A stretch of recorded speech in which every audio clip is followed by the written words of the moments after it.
daqui a pouquinho com a Lia Chikoski. Acertei, né, Lia? Acertei. Porque a Lia, ela é conselheira tutelar. Então, ela vai contar de alguns assuntos. Aí, é claro que a gente não vai poder citar nomes, mas ela pode falar de alguns exemplos e dar algumas orientações para a gente tentar ver para uma situação dessa não acontecer, né? Para não ter um fim desses. Então, daqui a pouquinho a gente fala sobre isso. Porque agora nós vamos falar, sabe, com quem? Psicólogos. Porque, gente, é um absurdo.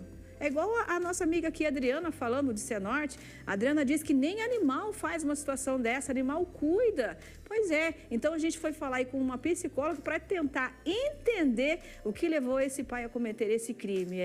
E a fazer o que fez, parece, com a própria vida, né? E fez isso com a própria filha. E é claro que é assustador e não tem explicação.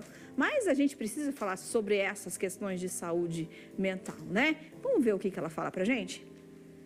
Olá, Kelly. Boa tarde.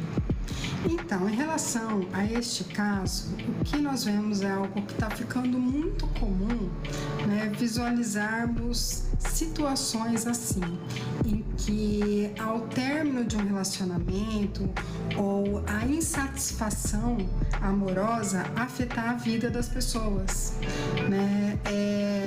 O quanto essa criança ela está na mão de uma pessoa em quem ela confiava, em quem ela via como protetora, trazer para ela esse sofrimento, essa questão aí de que ela deve ter sido violentada, né? E traz aí esse sentimento de culpa. Então, se a menina tivesse sobrevivido, possivelmente isso teria gerado muitos traumas nela, né? Que isso teria consequências ao longo da vida.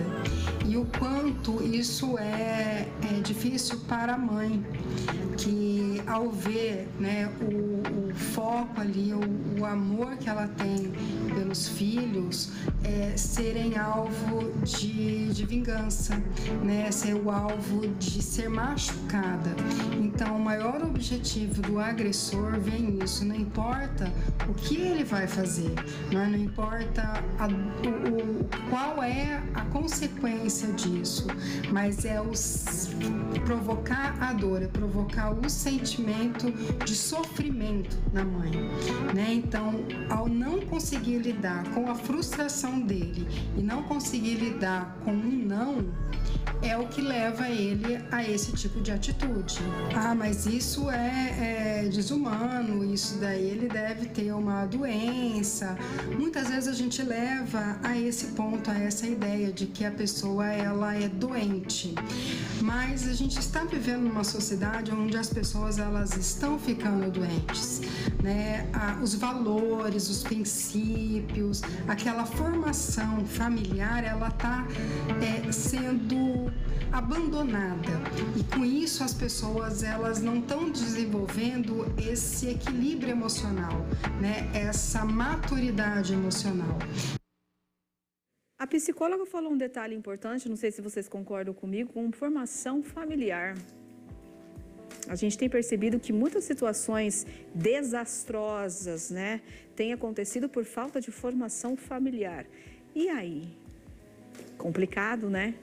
Como que uma pessoa consegue fazer tudo na vida, ter que trabalhar o dia inteiro e às vezes aguentar um marido que, sabe, né? E ainda tem que chegar em casa e cuidar da filha. Não tem estrutura do filho. A estrutura é complicada. E como fazer isso? Como garantir uma formação familiar? Fala pra mim.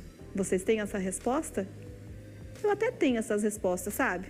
Porque às vezes eu penso que falta um pouquinho de Deus, independente da sua religião. O que falta às vezes numa família, nessa formação familiar, é um pouco não, é muito de Deus, não é? Vocês não concordam comigo? Bom, mas agora a gente tem a segunda parte da entrevista com a psicóloga, vamos ouvir. O quanto essa criança a estar na mão de uma pessoa em quem ela confiava, em quem ela via como protetora, trazer para ela esse sofrimento, essa questão aí de que ela deve ter sido violentada, né? E traz aí esse sentimento de culpa. Então, se a menina tivesse sobrevivido, possivelmente isso teria gerado muitos traumas nela, né? Que isso teria consequências ao longo da vida. E o quanto isso é difícil para a mãe, que ao ver, né, o foco ali, o amor que ela tem pelos filhos, serem alvo de vingança, né, ser o alvo de ser machucada. Então, o maior objetivo do agressor vem isso, não importa o que ele vai fazer, não importa qual é a consequência disso, mas é provocar a dor, é provocar o sentimento de sofrimento na mãe, né? Então, ao não conseguir lidar com a frustração dele e não conseguir lidar com um não, é o que leva ele a esse tipo de atitude. Mas